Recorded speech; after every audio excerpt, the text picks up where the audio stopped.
What is up, my people? Happy Saturday. I'm excited to be here with you guys. Much more upbeat tone. Well, at least to start with, compared to last week after our experience. I know that some of you jumped on. A lot of you reached out to me after last week's live, and just you guys were so reassuring. So I just want to say thank you. Thanks for reaching out. I got hundreds of text messages, emails, and DMs last week after the hurricane. So I just want to say thank you. I wanted to start there. And secondly, let you know that today I'm really excited to have a guest on live with us here. This has been a week of, kind of addressing the issues that we've seen, not only from Ian, but what's going on in our local market here. And I'm excited to share this topic. I know people may not think that this is the most exciting thing in the world, but at the end of the day, being educated is very empowering, right? Especially when it comes to home ownership or, your auto. That we're going to get in a lot of that stuff today. And you guys have seen the title, right?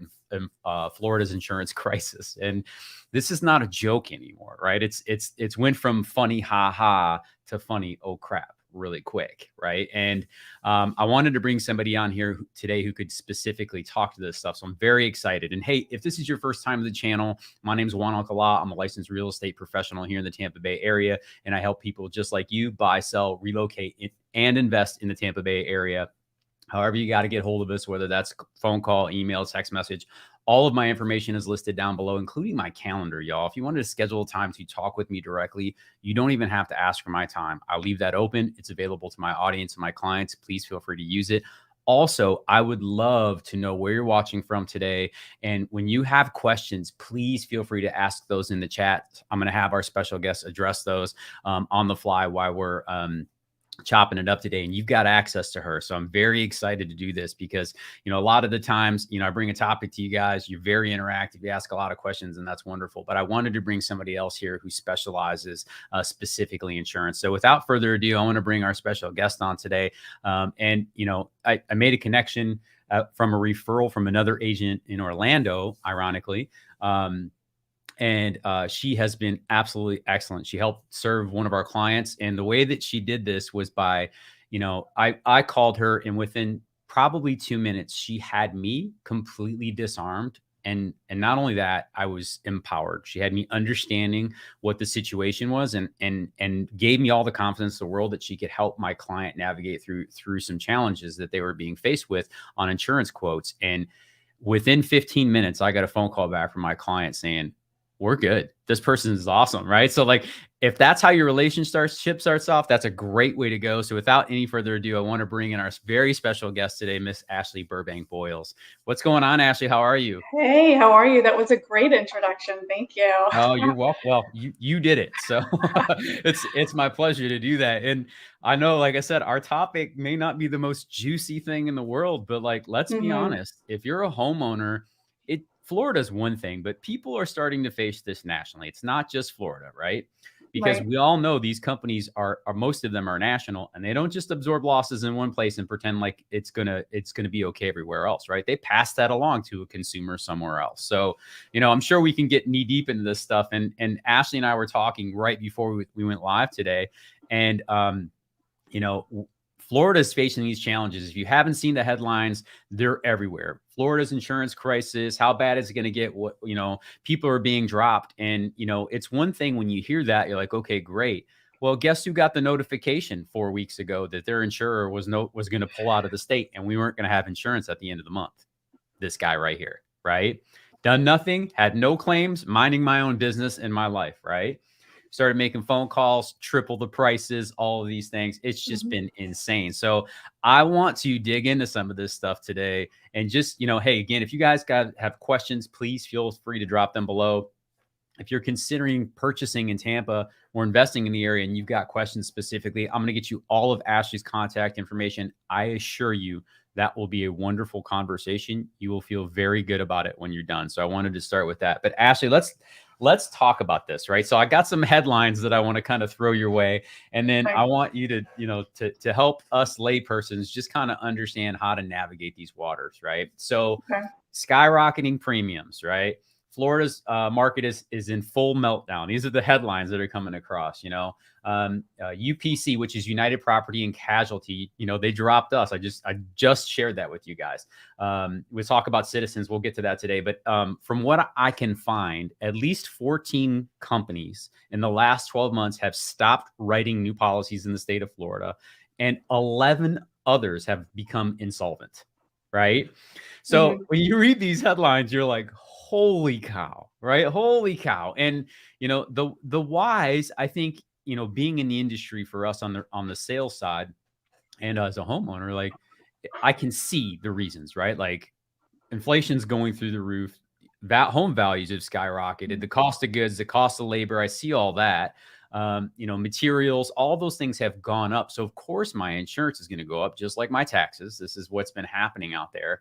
But what I wasn't fully aware of is all of this fraud that was happening in the background too. And this is not something new. This has been going on for way too long. Right. And then, you got the insurance companies blaming the government, saying that's, because they're forcing them to run artificially low premiums, right? That they're being hurt on the back end, which we all know is true anytime government interference happens, right? But they talk about the fraud. And then the last thing that I wasn't aware of, and this is the last thing I'm going to mention on this, and I'm going to get out of the way and let Ashley talk here, is the fact that 79% of all of the national's litigation that is regarding property insurance happens in the state of Florida.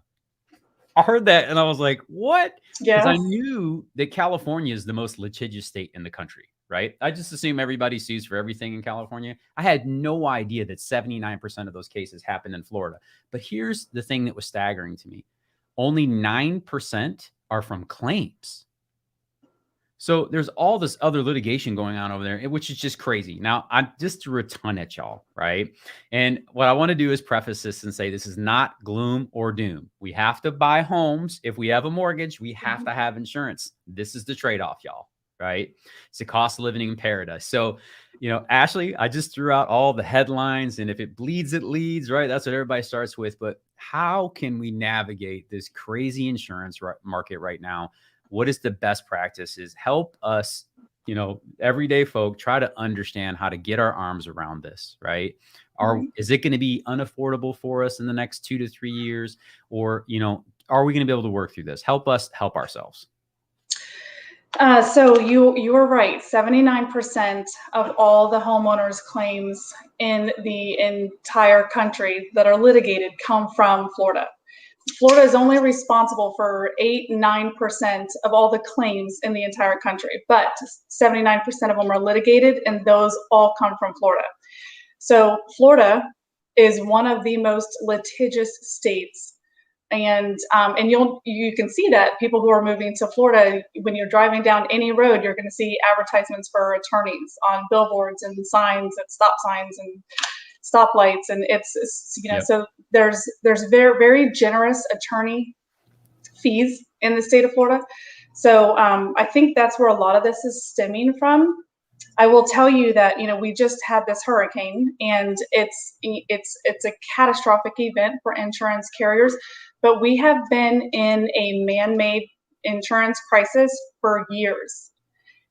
So these insurance companies that are private market insurance companies that are supposed to be competitive, bring down premiums, compete with each other, they work obviously off of the law of large numbers. So they want us to write new business with them so that they can drop their premiums and make it competitive.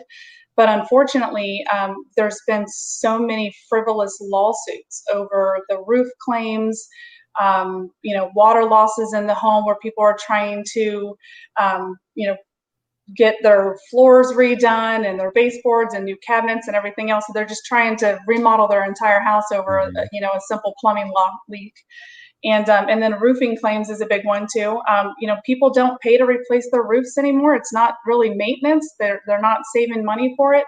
And insurance or roofing companies, 10 years ago, they used to knock on doors and offer financing for you to, replace your roof. And now they knock on your door and they say, hey, you've got some granule loss and we're going to call it wind damage or hail, which, we don't get a lot of that in Florida. Yep. And then they file an insurance claim. And that roofing company is typically, in cahoots with the public adjuster, who is also in cahoots with an attorney. And so your $10, $15, $20,000 roof replacement that you're getting is now a $50,000, $60,000, $70,000 payout from the insurance company, and you didn't see a dime of that other than getting your new roof. Everything's going to the roofing company, the public adjuster, and the attorney. Yeah. So and real quick, Ashley, on this note, guys, we're not saying that every public adjuster, every attorney, Correct. right? She's just giving you how the scheme works here, right? So for Correct. the people who are less than let's just say their character is lacking, right? This is the path. This is how this occurs. So sorry to interrupt you, Ashley. I just want to be sure. It's not everyone. Yeah, it's not everybody. You're right. In the wake of the storm, there's a lot of door-to-door knockers right now, taking advantage of people, trying to get them to sign assignment of benefits over to them, which means that they get to file a claim on behalf of the homeowner to the insurance company. And I'll tell you, there's no need for that. We go into a contract with our insurance, we pay them a premium, and we expect them to act in the event that we have a loss. So your first phone call should always be to your insurance agent, and it should also, or to your insurance carrier. Let them know that you suffered a loss, allow them to make it right and bring you back to pre-loss condition and cut you a check. We're just seeing that's, public adjusters, roofing companies, and attorneys are getting to that first. So I want to hit on that point specifically so people can be, again, empowered here. It's called an assignment of benefits. That's what they're trying to get you to sign off on? Correct. Okay. It's called an assignment of benefits. It gives the roofing company the ability to act on your behalf. So when the roofing company comes to your home and they say, you have wind damage, we're going to file a claim on your behalf. Don't worry about it. We'll take care of everything for you. The problem with that is that roofing company can now go into a lawsuit with your insurance company, and you don't even know that you are suing your insurance company. You have no idea. And we get those phone calls all the time. And it's unfortunate because the minute you are in a first party lawsuit with an insurance carrier, you're probably going to be dropped. And then the next time you need to get insurance, there's going to be a surcharge for that, and you're going to probably be ineligible for a new policy. Yeah, black specifically sheep. Because you sued your insurance company, and a lot of people don't even know that they're doing that. No. Yeah, so you become the black sheep of the insurees, right? So right. Yeah, I can understand that. And this is something that I'm really glad that you went this direction with this. My father-in-law is in commercial roofing and has been in that industry for 25, 30 years. And prior to that was in residential. And, and he was explaining this to us when we first moved down. He goes, these guys walk around and they get people who just don't know and understand to sign off on this. And it sounds great. Like, oh, I'm going to get a new roof, right? Mm-hmm. When maybe you just replaced your roof 4 years ago and you absolutely don't need it. It lost 2 shingles or something. And again, I'm not going to speak out of my area of expertise. I'm not a roofer, right? But there are times when things can be repaired, right? Think of us, when we have damage, they don't replace our body. They work on fixing the problem and they go from there. And mm-hmm. Our health insurance is already astronomical. Could you imagine if we were getting full replacements on limbs every time something happened? That's my mind where, of course, things are going to skyrocket, Yeah. So, really taking an objective look as a homeowner, thinking from the position of, yes, you have an insured there. They are there for the worst case scenario. That's the thing I always want to remind myself of and my clients. That is worst case scenario, meaning okay, I look up, obviously, sections of my roof are gone, all kinds of, it's pretty obvious that's not going to be able to be repaired. But if I'm missing 3 shingles and somebody shows up my door and says, hey, you need a brand new roof, I'm going to start questioning that. And if I was in control of that cash, I assure you I would start questioning it. But, mm-hmm. Somebody with a big smile says, hey, I can get this done for you. And we automatically think that that's okay. But guys, it's not. It's going to get passed back along to you in one form or another. And that's happening with, again, premiums and companies failing. So sorry to interrupt there, Ashley. I just want to make sure that we really drill down. Think as if you had to write the check, right? That's a great position to start with, right? Yeah. I'm going to be a lot more a lot more scrutinizing of the people doing the work on my house. Mm-hmm. Right? Walk me through why I should do that. Why does this make sense? Okay, that makes sense. Now let's talk to these people. So thank you for that. Keep going. Yeah. So, the insurance carriers, we have, as an insurance agent, we have 3 options to write insurance policies in the state of Florida. Our first option is always going to be the private market. The private market is, those bigger companies that, your American Integrities, American Traditions, and Universal Property and Casualty, and UPC, all of those bigger ones. And I know I'm missing a lot of them right now, but Cypress for one. But those are all of our private market insurance carriers. So they want us to write new business with them. They try to be competitive in their premiums. However, when they experience big losses, they have to raise their premiums. The private admitted market has to submit to the state of Florida their financials. They have to be financially stable in order to be an insurance carrier in the state of Florida. So that being said, a lot of them are not doing very well. And the ones that cannot afford to pay the claims that for the policyholders that they have on their books, they're forced into liquidation. They're forced into receivership. They're forced insolvency. So when that happens, all of those all of those policyholders now have to either go to Citizens, or we got to find them a new private market insurance carrier.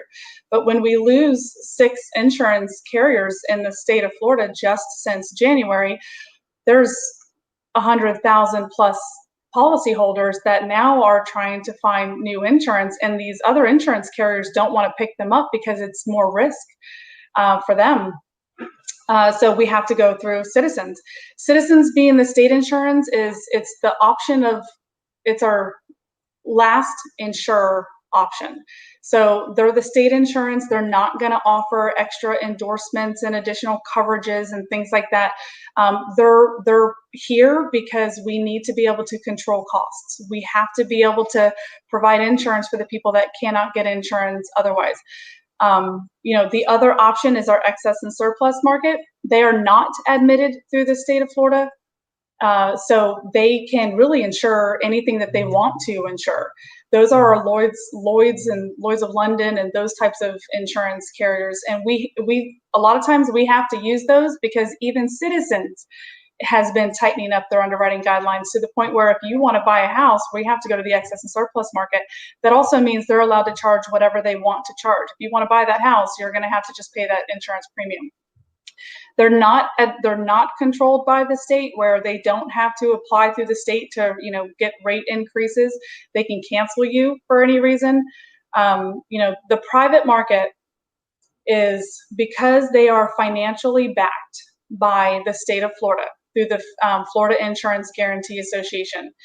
If they are not financially stable, the state of Florida can force them into liquidation. If they have an influx of claims and they can't pay their claims and all that, so they end up going into receivership, all of us are now paying for it because the Florida Insurance Guarantee Association has to surcharge every policyholder in the state of Florida. If we go through Citizens, which is the state insurance, the Citizens state insurance, if they can't pay all of their claims, they're expecting just from this hurricane over 200,000 claims. They don't have the funds to pay all those claims. So that means that every policyholder admitted through the state and also through Citizens can see a 60% surcharge. They can see a catastrophic surcharge on their policy. So we're saving them money now by writing them with the Citizens insurance, but they're going to see a surcharge, a significant one. Yep. You brought that up, and what spurred all of this for me is obviously I got the cancellation notice, number one, right? That was the first thing that I got. But the other thing that I got, I want to share it with you guys here in a second. Give me 1 second here. I'm going to pull this up because I was bumping along my Facebook feed, and sure enough, I see a post from Miss Ashley herself. And what does it say? So check this out. Hey, mortgage brokers and real estate agents, you know those citizen policies that we write for your closings? They just got significantly more expensive. Yes. You write like a copywriter, by the way. That is a CAT surcharge, and I'm going to ask you what that means in a second. A surcharge to cover citizens' losses from Hurricane Ian. All Florida. That's the word I saw. All Florida policyholders can expect a FIGA surcharge on their policy too. Sit tight. We're just getting started. That makes me uncomfortable. I know. I love, I'm sorry. I love my job. I love my job. I love my job. Crying out loud, right? So like I had to bring this up because I'm just like, I'm looking at this and there's an $800 surcharge on this policy already, right? $800, y'all. Yeah. So it's and talk about a sunshine tax, right? Yeah. So, people made fun of California for years because they had the quote unquote sunshine tax, right? And we don't have, personal income tax here, which is an absolute blessing. As someone who moved from another state, they came here, it's still been to the positive for me. But my insurance between my auto and my homeowners is really starting to tighten that gap. Starting to tighten that gap. And y'all know I tell the truth on this channel, right? Like I'm not trying to hide and say that everything is sunshine, lollipops, and rainbows in Tampa, because it's just not, y'all. Like we have challenges too. That the price of paradise comes at a cost. So I like to refer to it as WTF, welcome to Florida. Well, yeah. Yeah. So Ashley, talk to us about what is a CAT surcharge and what is FIGA? So just so we know. So the Florida Insurance Guarantee Association is what financially backs all of our private market insurance carriers as well as Citizens, the state insurance. So they're going to step in and pay the claims when an insurance company cannot financially pay those claims. So when an insurance company goes insolvent or into liquidation, however you want to refer to it, they're forced to either drop policies to maintain their financial status, or they are forced to liquidate entirely. In cases like that, if those homeowners, those policyholders have insurance claims, that the insurance company can no longer pay those claims. They don't have the financial means to do that. So Florida Insurance Guarantee Association, FIGA, they step in to pay those claims. Guarantee.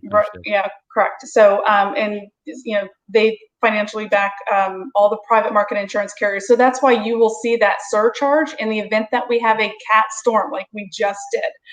You will see that surcharge on your policy. So meaning category storm.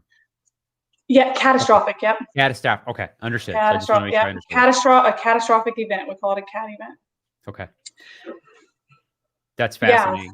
Yeah. So thank you for enlightening us on this, right? And we just saw that policy. So let's go back to what was the total there. And every area is going to be a little bit different. Oh, and I was pulling up more than 335,000 claims have been filed in the aftermath of Hurricane Ian so far. This was from 2 days ago. So there's thousands more on top of that already, most likely, right? Which is an estimated $2.8 billion in insurance losses, according to reported Florida office. I just want to kind of give you guys some highlights on this. When we talk about this was on Wednesday. So here we are on Saturday, a few days later. Ashley, like, what do we do as a homeowner? So like, let's talk about like the gloom and doom stuff. It just is what it is. There's nothing we can do to control, and headlines are always going to make things way worse, right? Like, I'm not uninsurable. I live less than a mile from the beach. I'm very close, right? We're very fortunate. I shared this with you guys last week when we went through this. I live in Pinellas County, right by the Gulf beaches. I'm just over the bridge at Indian Rocks Beach Bridge here, but I'm not even in an evacuation zone, which is very unique, right? So I'm not in a flood zone, not an evacuation zone. I'm in a prime location-ish for being so close to the water. That's probably the best way I can put that, right? And all these insurance carriers, they have risk factors and formulas and algorithms they do build these things out. But like, what is a good approach? Like, let's just say, let's try to categorize this, Ashley. Like, let's say that you're a first-time home buyer, right? What's a great way to approach that purchase? Let's say you're a step-up buyer. Let's say that you were living in, a suburb of Tampa. Now you want to move closer to the Gulf because it's time, right? Or let's say that you're a retiree and now you get to make that move and buy the condo on the water. And you don't have to answer all these in one shot, but I'm just trying to give some perspective. Like, what are good approaches for people to what are the things they should be looking for, as a consumer that are going to have serious effects on their insurance, not minimal, right? Like serious effects on their insurance. I think that's a good place to start when we talk about how to approach this, and then we can get a little bit more granular. Okay, so I think the first thing is we use something called insurance scoring. It's kind of like a credit score, but it looks at your what claims underwriting. So if you've ever filed a homeowner's claim, a lot of times if it's an act of God, it's a hurricane, hail, wind, those types of things, those can be forgiven because you can't control those. But if you have 2 homes in the last 5-10 years and you've filed 2 claims or a claim on each one of those homes, it's going to affect your insurance score. So you become higher risk with a new insurance policy. And a lot of times, if you have filed 2 claims in the last 36 months or 5 years, then the private market insurance, their underwriting question is, have you? And if you have, we don't want you. So now you're limited on where you can go. So filing claims, use your insurance. They're there to bring you back to pre-loss condition. So use them in the event that you have a significant loss. Otherwise, maintain your home for the most, what you can. Maintaining your roof is a big thing. If you can keep it maintained, jump on your roof. Roofing companies are great for that type of stuff, to have them come out and certify your roof, make sure it's in good condition. So I think the insurance scoring is one thing. Just try to minimize the claims that you're filing. Know that your insurance company is there, and they will step up and they will pay your claim. They don't want to fight you, but they also can't pay everybody's claims. These small claims. And then roofs. Roofs are a big thing right now. So in Florida, we have the wind mitigation. I think the best way, if you're going to be buying a house, is check the age of the roof, and it could be a 30-year shingle, but because of the litigation that we have from the public adjusters and the attorneys, and again, not all public adjusters and attorneys. I have a lot of friends who are attorneys and public adjusters, but there are some that feed off of this, and they make a lot of money. They line their pockets where you're getting your roof replacement, and they're lining their pockets. So that has closed that gap between how 30-year shingle and how the life expectancy of that roof, according to the insurance company. The closer you get to 20 years, the insurance company doesn't want to take on that risk anymore, because all it takes is a roofing company to knock on your door and say, hey, well, you've got some excessive granule loss. Why don't we file a claim and sign this AOB over, and we'll take care of it for you. So those insurance companies don't want to take on that risk. And you're going to pay more as the roof is older, because they're expecting these claims until we have tort reform in the state of Florida. That's going to continue to happen. When it comes to, so I think between buying and selling, for a real estate perspective, when you're representing the seller, it's probably a good idea to talk to them about the age and the condition of the roof, and know that it's a possibility that you might have to, seller concessions, maybe put a new roof on. I hate to say that, but we are going back to seller concessions, and the insurance market is very hard right now. It's expensive. If you're representing a buyer, if it's a 17-year-old roof, and let's say we have an inspection, we have a 4-point inspection, and it shows that there's 3 years left remaining useful life, and I can write you an insurance policy.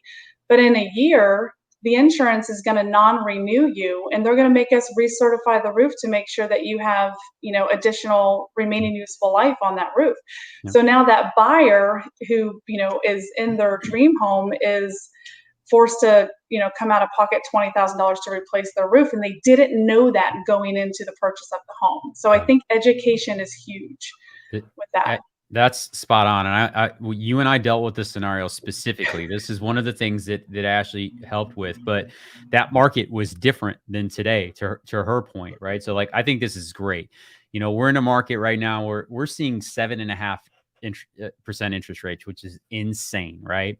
And then as a buyer, you're taking a look at this, and I want you to look at this from a homeowner's perspective if you are one, right? And then also, someone who's looking at purchasing a home. This is, I want to talk about this scenario you painted specifically, Ashley, because we're looking at most people, and this is where I want to take a step back. Most people they do not purchase their homes on price. If you're buying a house in cash, that's when you're focused on the price. Most everyone else who buys a home is focused on their monthly obligation, right? They buy based upon what they can afford.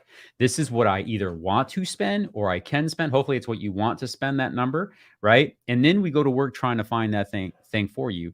If the insurance premiums are going to be double, right? And I want to give an example here of the scenario you're painting. Let's say that the roof is at its life expectancy. No insurance company wants to touch it, but she can go to the excess and surplus. As soon as you hear excess, you're in trouble, right? So like all I heard was that's the private money lender, buckle up, right? So, you go to the excess market and someone's willing to underwrite your policy. Let's say on the average home in Tampa Bay area for $4,500 a year.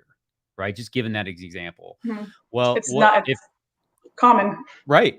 And if you have a brand new roof, and I'm not making insurance quotes here, I'm just giving an example. Right. So but if you have a brand new roof and you happen to have hurricane windows and doors, maybe the insurance policy is only $2,500 a year. That's a $2,000 difference, right?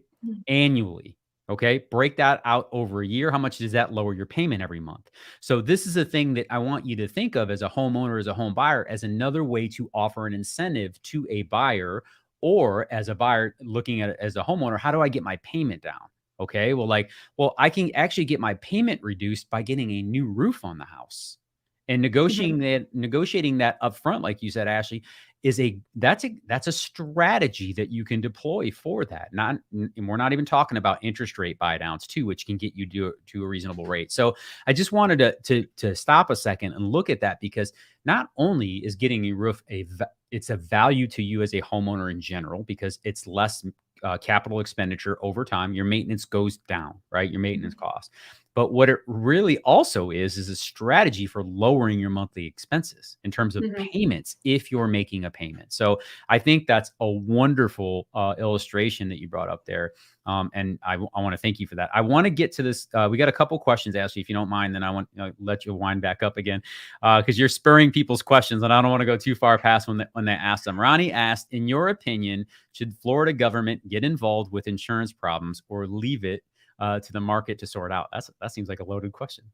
Yeah, I'd love to hear this answer. I think we need the government. However, we have a couple attempts already but they're not really addressing the problems so much. So to keep it up to the insurance carriers, at some point we're going to see that the roofs are not insured at replacement cost anymore. They're going to be insured at actual cash value, which means the older the roof gets, you're going to be, if you file a claim on a 20-year-old roof, the insurance company is not cutting you a check to just replace your roof. They're going to cut you a check for, the age, wear and tear, the depreciated value of that roof. That helps the insurance company. There are a lot of insurance companies right now, since we haven't had what we needed for tort reform or with legislation in the state of Florida, we haven't seen enough change yet in the right direction. So you'll see insurance companies stop writing new business, but then offer a new product that they are writing in this zip code. They are going to write older homes or older roofs. They're just going to insure it at actual cash value versus replacement cost, those types of things. So I think insurance companies are already trying to do that, knowing that we're just not getting the support that we need, from legislation. No, that makes sense. So that's a great question, Ronnie. Thank you for asking that. Guys, if you have questions, keep them coming, because I'm sure there's a lot, most of the time. Go ahead. I'll tell you, when people are buying homes, they're looking at their monthly expenses, and people don't want to pay a lot in taxes. Obviously, they don't want to pay a lot for insurance. Nobody likes insurance until you need it. Yeah. So, it's important as an insurance broker for myself, for me to give you those options and talk to you about what's covered and what's not covered. I can quote you a really good policy, but I can save you a few $100s by removing some of those coverages. And a lot of times we're having to do that. We're having to do that for DTI issues. We're having to do that because people just can't, they would prefer to self-insure. We're just, a lot of exclusions in the insurance policies these days just to be able to get people to closings. And they should be aware of what's on their policy and what's not, and what is no longer covered because we've opted to exclude those from the policy. Yep. And that's why you need a very good insurance broker, y'all. So I'm making the case. I brought Ashley on here today. I'm going to link her contact information in the description in entirety, so you'll have access to her, all the ways that she wants you to reach out.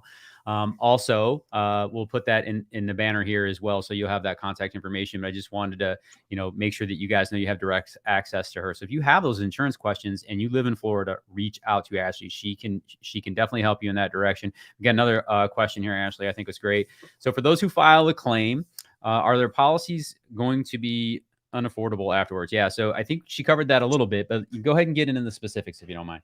I wouldn't say that.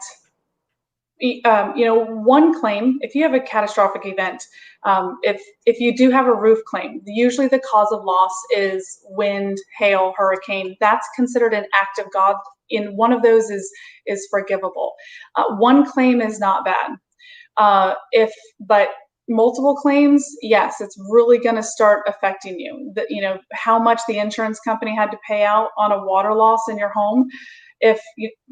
New insurance company probably looks at that and says, well, now there's extensive damage that was fixed, but are you at higher risk for now a mold claim in the future? Like there's every insurance company has their own underwriting guidelines, their underwriting questions that we have to look at and answer. And some insurance companies don't want any claims, and other ones are fine with it as long as it's only one. So I don't want to say that you'll have unaffordable insurance, but sometimes with certain insurance carriers, they do have a surcharge for that. But it is what it is. So it makes it difficult, but less is always more when it comes to insurance, right? Meaning like the less I got to talk to the actual insurer, the better it's probably going to be for me and my premiums in the long run. Yeah. I really just think, call your insurance company. That should be your first phone call. Don't call anybody else. And I think homeowners don't actually know that. I get phone calls from people and they're like, yeah, well, I had an adjuster come by and they've already looked at all the damage and they think it's worth this. And it's like a public adjuster came by your house. Like you have a contract with your insurance company for them to come out to protect and rebuild your home. Like that's why they're there. That's why you pay them a premium. They are there to bring you back to pre-loss condition. And unfortunately, that step is being skipped. And as soon as we skip that step and we go straight to a public adjuster, that claim is inflated. And that's where it's going to hurt someone who files a claim. If you have a water loss or you have a $10,000 payout because you've called your insurance company, then you're probably going to be okay. But that same claim could be $30,000 because you hired a public adjuster versus calling your insurance company first. That's going to hurt you. Yep. So those are just things I always just please stress to people is call your insurance company. That's why they're there. They send you a policy every year with your coverages. Let the adjuster come out. There are ways to dispute. People think you have to immediately hire an attorney. Not the case. Every insurance policy, if you dispute the loss, if you think that the claim amount should be more, then there's alternative dispute options. You can have an appraiser come out and look at the loss, and the insurance company can have an appraiser, and then the two of them get together and they either agree or they don't, and then it goes to an umpire, and from there you can, everybody's going to be happy. But the minute you file a lawsuit against your insurance company, you're going to be hard pressed to get insurance in the future for sure. So that's just something I try to really stress with people. It's like suing your spouse. It doesn't make sense. Yeah, And exactly. Yeah. listen, I'm not, I know that this may sound like I'm leaning towards in favor of I'm not, y'all. Like, trust me, I'm not a fan. It makes me nuts that I have to do it, but I recognize the value in a catastrophic event. And that is what they're there Correct. for. Like for me, like I said, this is Juan speaking out loud, right? And just from a professional perspective as well, like those guys are there to be the backstop ultimately, right? As a homeowner, right? I have to look at this asset as it is mine solely and no one else is responsible for it, right? Like I should be putting money aside. Now, I say these things. I know people go through peaks and valleys. I've been broke more than once in my life. I understand the challenges that come when you get into a phase where things aren't working perfectly. But when you are able to get yourself in a position where you're getting ahead, think like a owner would think, right? Like, do you have a capital expenditure account, a savings account for your home, right? That you're setting aside 2, 5, 10% each year, whatever that number is, to go towards any potential things and the things you're going to have to pay for every year that roof is on your house is expiring. Right. And if you put a roof on today, okay, cool. I'm in Florida. I bought 30-year shingles. Realistically, I'm probably going to get 20. Right. So now I need to start budgeting for that 20 years down the road. And I know this is not sexy talk, but that's not the point of today's conversation. It's to help educate and empower us as homeowners, right? Us as Floridians, us as potential homeowners, and how to approach this. So the last thing that I wanted to get to in here, Ashley, is like, what are some of the things that homeowners can do to lower that cost, right? So like we're aware of like a new roof is obviously going to be a lot less risk for the insurer, but what are the things that can actually benefit me at the things that I use? Like one of the things I always point to is a home security system, right? Like that's helps give me security, a peace of mind, right? That if someone does break into my home, or heaven forbid, I leave the door unlocked or whatever it is, that is going to notify either me or the police department or the fire department that something is wrong with my house. For me, that's a personal benefit, right? Like it gives me a lot of security. What are the types of things that people can do to mitigate that insurance risk and lower those premiums for themselves and make their house better? Right. So yes, the fire and the burglar alarms, as long as it's centrally monitored, like ADT or one of those companies, they provide the most savings on your insurance policy. And we just require that a certification from the centrally monitored company that that they are actively monitoring it, and it can be a couple $100 savings. One big thing is, and this isn't in every state, but in Florida, we have wind mitigation credits. That is how your roof is constructed to the home. So your roof to wall attachment, your roof decking attachment, how big the nails are in the roof. Are they 6 inches apart? Are they 12 inches apart?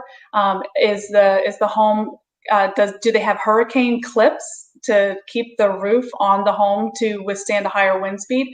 All of those things apply pretty significant credits to an insurance policy.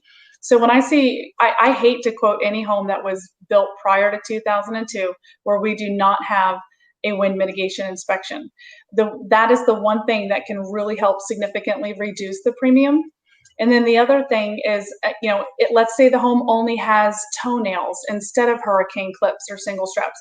There are companies out there that do retrofitting. So you can hire them to come out, get into the attic and put in hurricane clips and save you sometimes upwards near $1,000 a year. It might cost you $800 to have it done, but it's $1,000 savings every year, every subsequent year. So anytime that I look at that where I have a home that we have the wind mitigation and those credits are not already on that policy, I always refer somebody out and say, listen, let them come out. They'll do a free estimate. They'll tell you how much it's going to cost. I'm going to quote you with that savings and tell you what the savings is going to be. You can make the call if you want to do that. But in Florida, that's pretty significant. That's an awesome savings. What about hurricane windows and doors? Okay, so with hurricane windows, yes and no. That is those types of hurricane protection an inspector really needs to come out. They have to look at every single opening. If you have a skylight that does not have that hurricane protection, you don't get the credit on the wind mitigation. The whole thing. The whole thing. Oh, Because at wow. that point now there's a void there. There's an opening to have a wind or a debris created opening, which is a covered cause of loss. And if it doesn't come through the front window because the front window has hurricane protection on it, but that skylight or that other window on the other side of the house doesn't, you're still at risk just as much as you were if you didn't have it at all. So if you're going to do that, hiring a company that will make sure that every opening has hurricane protection. That's fascinating little nugget, y'all. I don't know if you caught that, but make sure that you take note of that, because that's super important. So every single opening, that's great. Another thing I wanted to ask you on that point, Ashley, and this is because we learned when we came down, right? We're ignorant Northerners and had no idea that when we were getting the insurance for the house, we had to have separate flood insurance to cover water coming in from the ground level. And I was like, wait a minute. So if we're in a hurricane and a hurricane kicks the front door open and water rushes in the house, you're telling me that that's not insured? I have to get a separate policy? And she was like, that's how it works. She's like, if it comes in through a window, just like you were saying, or the roof gets torn off and water comes in, well, that's the hurricane specifically. But if the water rises and comes into the home and creates damage, that's flood, not hurricane. And I was like, in my mind, I couldn't understand that they were different, but they are. So I would love for you to speak just a little bit specifics regarding flood insurance. Are they always separate? Was that a specific case for me? Again, pretending that I'm completely ignorant, because I am, and I don't write insurance policies. Like, how do we best understand that? They're pretty much always separate. Flood insurance and your homeowner's hazard insurance are different. They're covering different perils. Different peril is your cause of loss. If it's your hazard policy, your homeowner's insurance policy, there has to be a created opening, that peril that is covered. So if there's wind damage and now there's water inside the home because there's been a wind created peril, or a peril created opening, I should say, then that would be under your hazard insurance policy. But rising tidal water or storm surge, that type of flood is not on a standard homeowner's insurance policy. And so if you have a mortgage and your home is in a moderate or high risk flood zone, every home in the country, by the way, it is in a flood zone. So when someone asks, is your home in a flood zone? All homes are in a flood zone. It's just a matter of, are you low, moderate, or high risk? Yeah. If it's a low risk flood zone, the mortgage is not going to require you to carry flood insurance, but that also means that you're at low risk. So the insurance companies that offer flood policies can be really inexpensive, like a few $100s a year to write a flood policy for you, because you're in a low risk area. The higher risk areas are going to require, the mortgage, if there is a mortgage, they're going to require you to carry that flood insurance.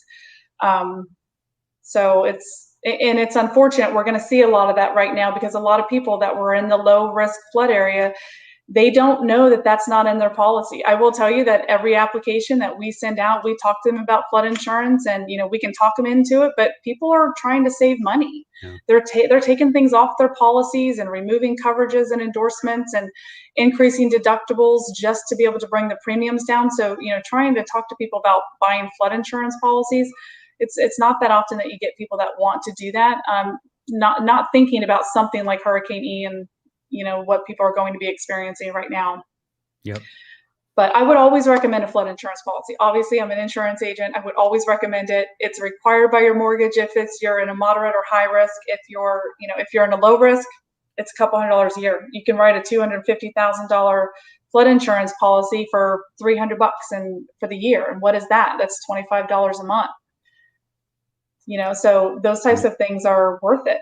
Yeah, 1/1000th of the cost. It does make sense, right? In terms of that, we all want to save money, but I'm telling you right now, if you've ever had your house flooded, it's not fun. It's not pretty. It's a terrible experience. And then if you're fighting with your insurance company because you cheaped out of $200 or $300, Yeah. it is going to be a I very tough conversation with your spouse, right? Like, I what in yeah. the world happened? Yep. I try to tell people, they say, "Well, do I need flood insurance? Am I in a flood zone?" It's like, well, all homes, if it rains where you're at, you should probably have flood insurance. That's a great point. Well, we have another question here, and then we're going to start wrapping this up, y'all. I need to get Ashley back to her Saturday. She carved time out for us, and for you guys specifically. And on that note, I've got her URL listed down below. It's brightwayburbankboyles.com. You can see it down there.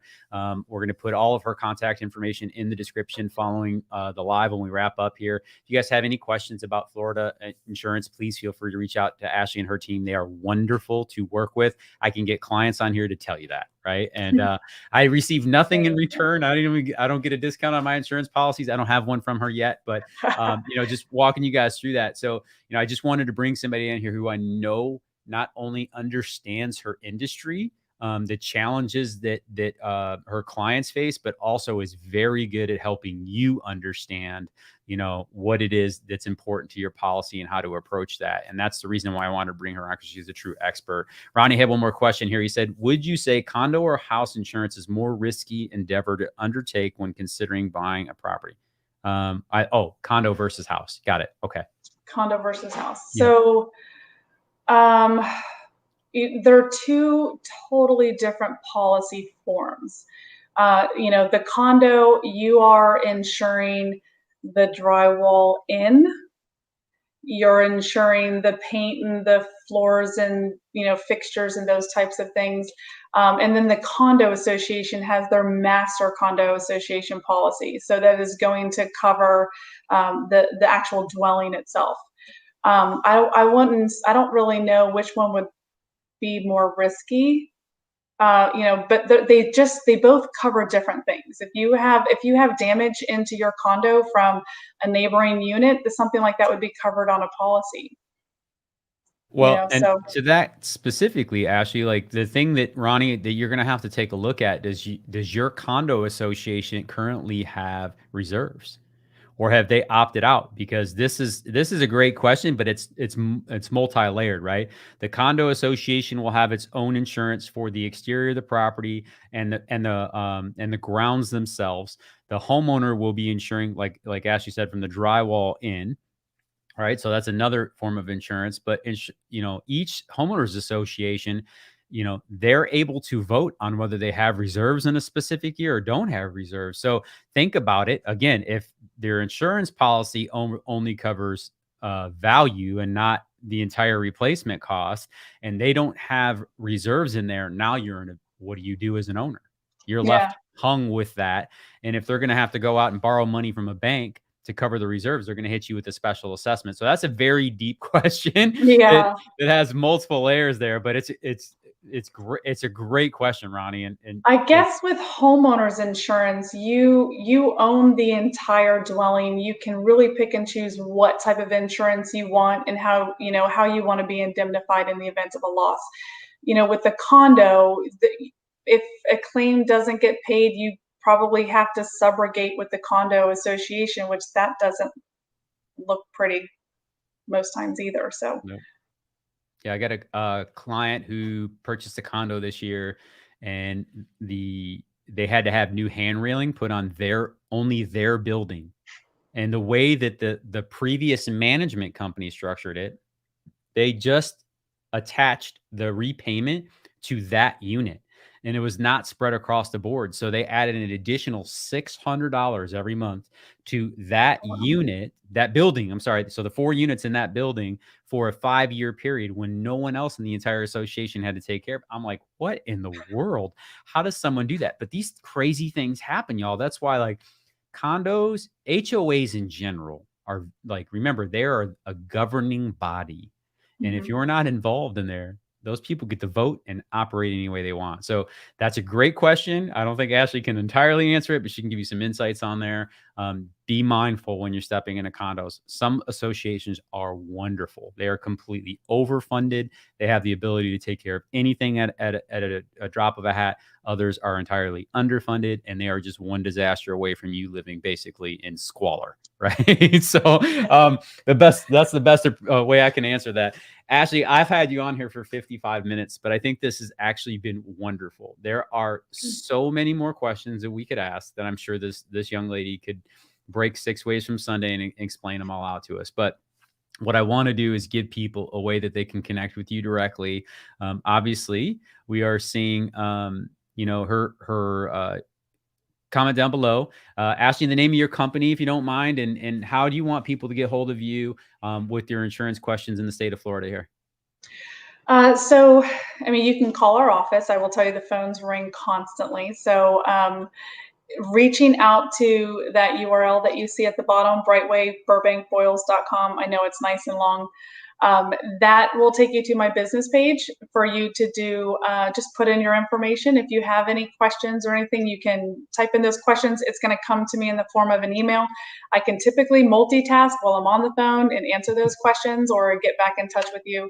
And then, just understanding that the market is insane right now. It's very busy.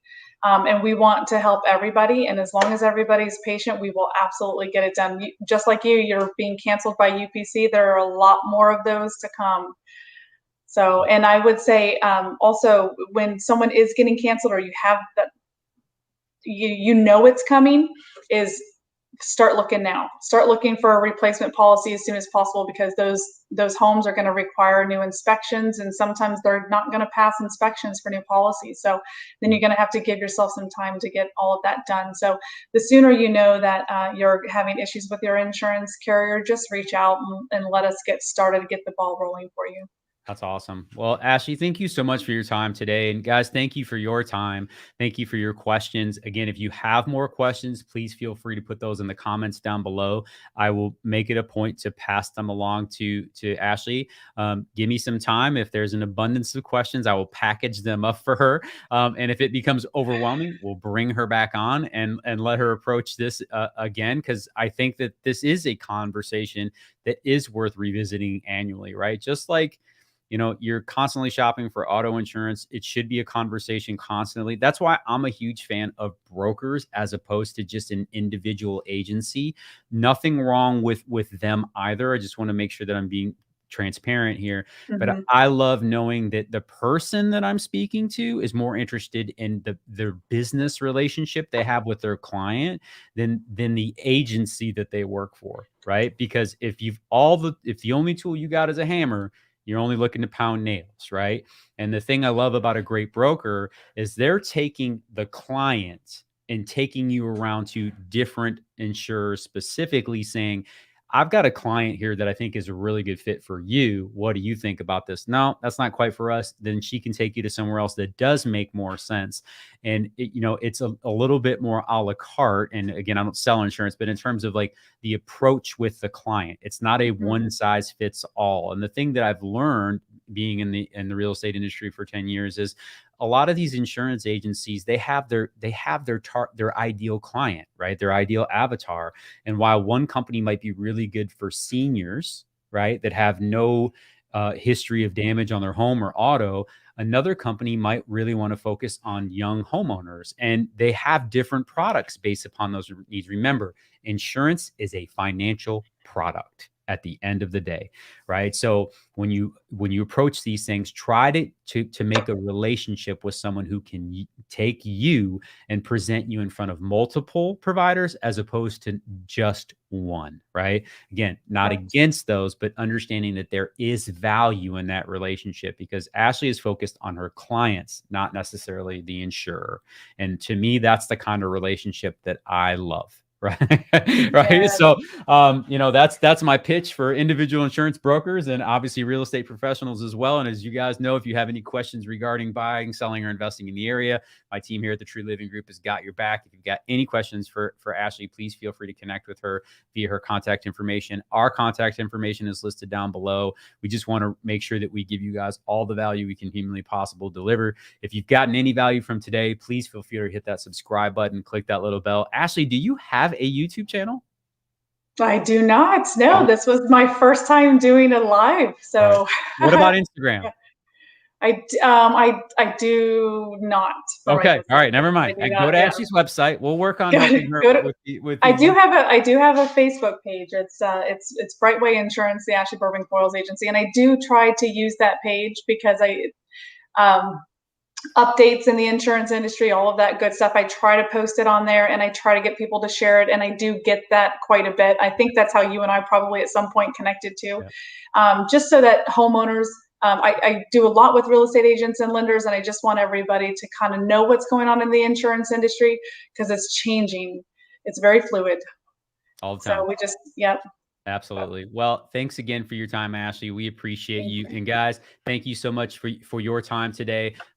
Share this with somebody. If you know somebody who's considering moving to Florida, obviously we're here in Tampa, but Ashley sells insurance in the state. She can give you great direction on how to approach things here. Share this with somebody you know who's considering moving or a homeowner here who just needs more and better information about how to approach their homeowner's policy. Ashley, thank you so much. You guys go out, enjoy the Tampa life. Have a great Saturday. Go Blue.